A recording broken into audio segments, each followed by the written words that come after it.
dalam ekonomi Islam. Jadi, utility secara bahasa berarti berguna atau biasa diartikan membantu atau menguntungkan. Jadi, sesuatu yang tidak dianggap berguna, tidak membantu, dan tidak menguntungkan itu tidak menjadi bagian dari tujuan konsumsi dalam konvensional. Tujuan konsumen adalah untuk mencari kepuasan tertinggi atau utility, maslahah, dan keberkahan. Dalam konsumsi, hanyalah kemampuan anggaran untuk mencapai kepuasan itu perlu anggaran untuk memenuhi segala kebutuhan kita. Dalam konteks ekonomi, utilitas ini dimaknai sebagai kegunaan barang yang dirasakan oleh seseorang konsumen ketika mengkonsumsi sebuah barang. Jadi, kegunaan ini bisa juga dirasakan sebagai rasa tertolong dari suatu kesulitan karena mengkonsumsi barang dan jasa. Jika kita menggunakan teori konvensional, konsumen itu diasumsikan selalu menginginkan tingkat kepuasan tertinggi atau maksimal utility.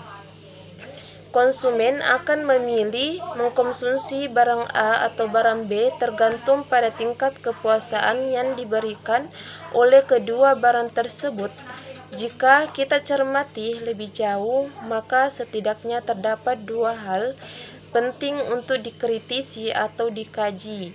Yang pertama yaitu tujuan konsumen ini adalah untuk mencari kepuasan tertinggi. Ini tentunya bahwa penentuan barang dan jasa untuk kemudian dikonsumsi didasarkan pada kriteria kepuasan atau utility. Kedua, batasan konsumsi hanyalah kemampuan anggaran karena kemampuan anggaran terbatas dimiliki oleh manusia karena memang kemampuan manusia itu sendiri adalah terbatas. Tujuan konsumsi dalam perspektif Islam, seorang muslim akan mempertimbangkan maslahah daripada utilitas ini. Jadi, maslahah dan keberkahan menjadi bagian pertimbangan dari konsumsi seorang muslim. Bukan hanya tujuan utility saja untuk mendapat kepuasan, tapi maslahah itu juga jauh lebih daripada kepuasan itu sendiri, atau manfaatnya jauh lebih berkah daripada kepuasan itu sendiri. Dalam mengukur tingkat kepuasan konsumen dapat diukur dengan beberapa teori. Yang pertama yaitu teori kardinal, di mana menyatakan bahwa kegunaan dapat dihitung secara nominal.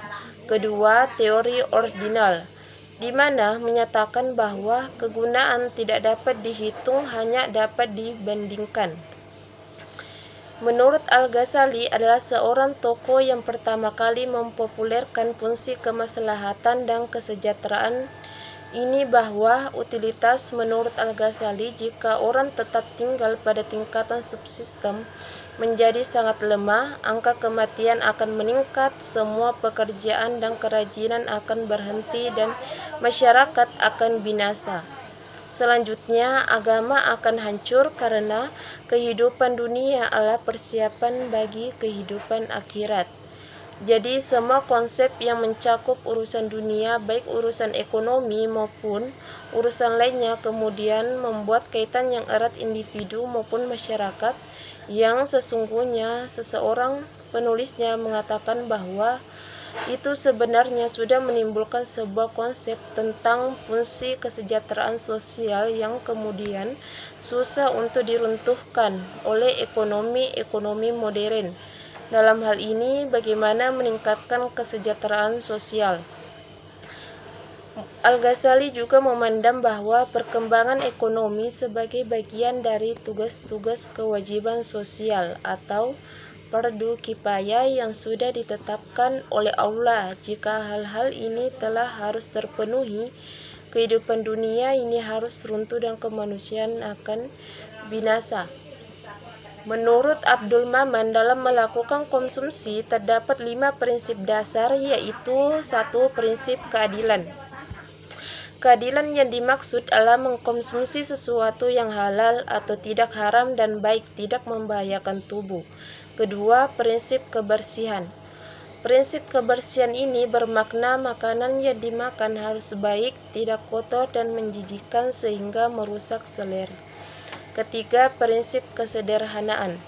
Jadi, sikap berlebih-lebihan ini mengandung makna melebihi dari kebutuhan yang wajar dan cenderung memperturutkan bahwa nafsu atau sebaliknya terlampau kikir sehingga justru menyiksa diri sendiri. Yang keempat, prinsip kemurahan hati. Jadi Allah dengan kemurahan hatinya menyediakan makanan dan minuman untuk manusia di mana tertuang dalam Quran surah Al-Maidah surah kelima ayat 96. Yang terakhir yaitu prinsip moralitas.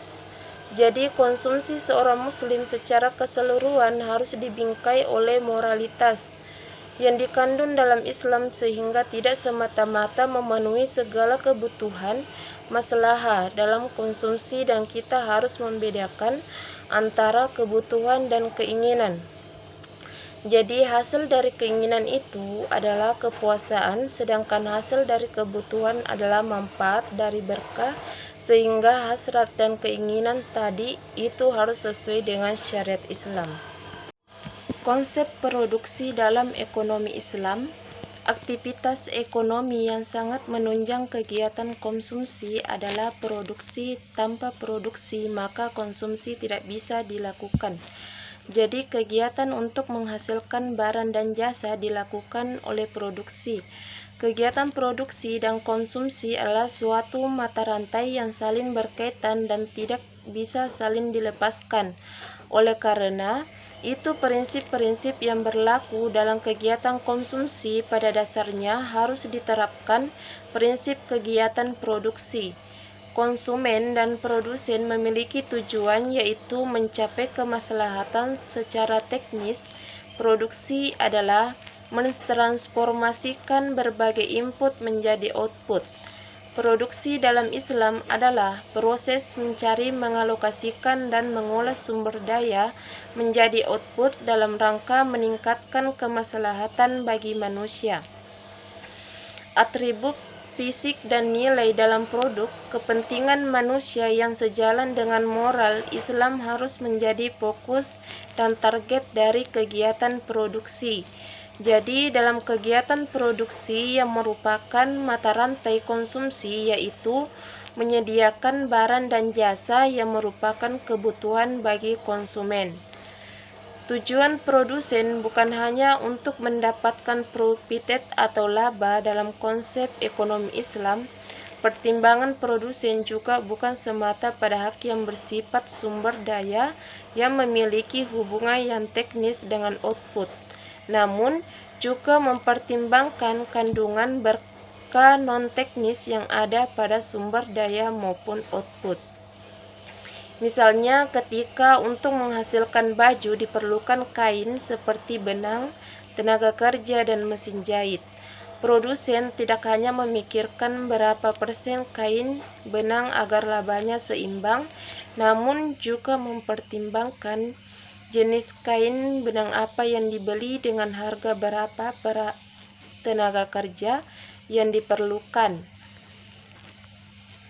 serta berapa baju yang akan dibuat agar kemaslahatan itu tercapai secara maksimal. Di sisi lain, nilai yang terkandung dalam suatu barang itu akan memberikan kepuasaan secara psikis kepada konsumen dalam memanfaatkan barang tersebut.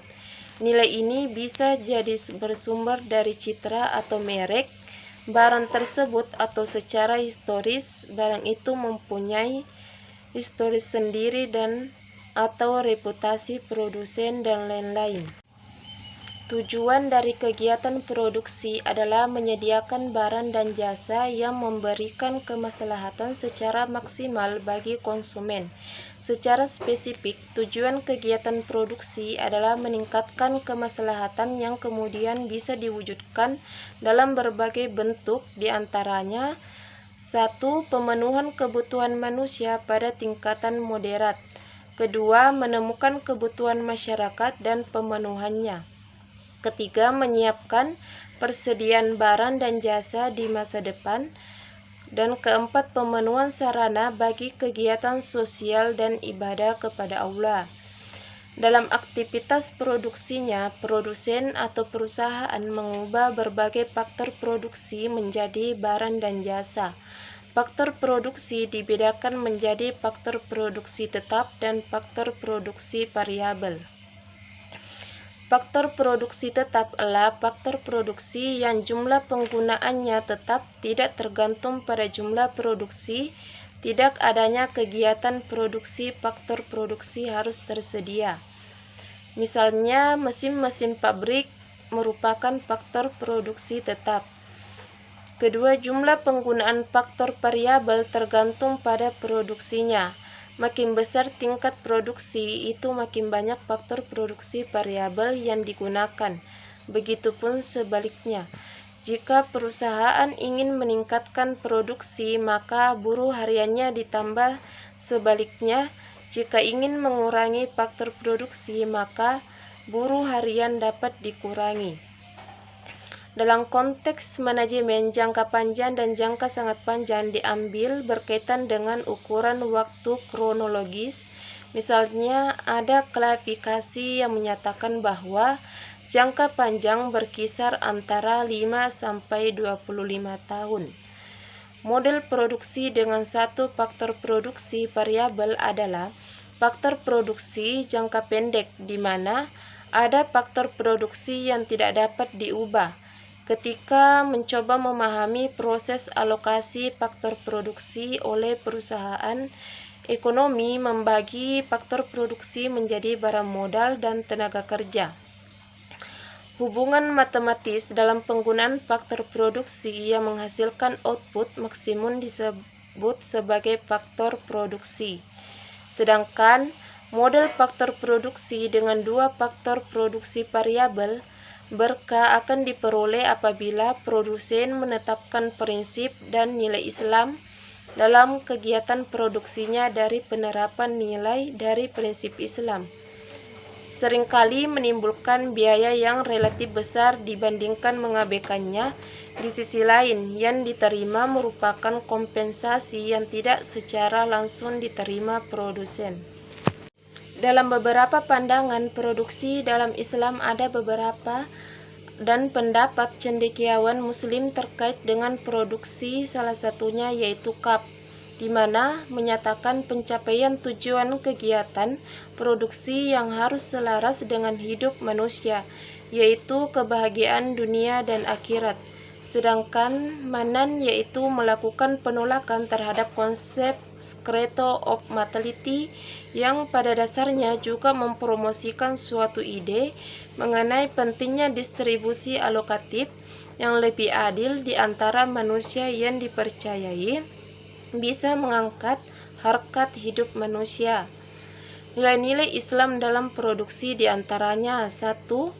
Berwawasan jangka panjang, yaitu berorientasi kepada tujuan akhirat. Kedua, memenuhi takaran ketetapan, kelugasan, dan kebenaran. Ketiga, berpegang teguh kepada kedisiplinan. Keempat, produktivitas. Kelima, menghormati. Keenam, adil dan bertransaksi. Ketujuh, memiliki wawasan sosial. 8. Pembayaran upah tepat waktu. Dan terakhir, menghindari proses produksi yang diharamkan dalam Islam. Secara spesifik, tujuan kegiatan produksi adalah meningkatkan kemaslahatan yang kemudian dapat diwujudkan dalam berbagai bentuk, diantaranya: 1. Pemenuhan kebutuhan manusia. Kedua, menemukan kebutuhan masyarakat. Ketiga, menyiapkan persediaan barang dan jasa di masa depan. Jadi, implikasi dari aktivitas ini tersedianya secara memodal berbagai kebutuhan bagi generasi. Yang keempat, pemenuhan sarana bagi kegiatan sosial dan ibadah kepada Allah. Sekian pemaparan dari materi saya mengenai konsumsi dalam ekonomi Islam dan konsep produksi dalam ekonomi Islam. Mohon maaf apabila ada kesalahan, saya akhiri. Wabillahi taufiq wal hidayah. Assalamualaikum warahmatullahi wabarakatuh.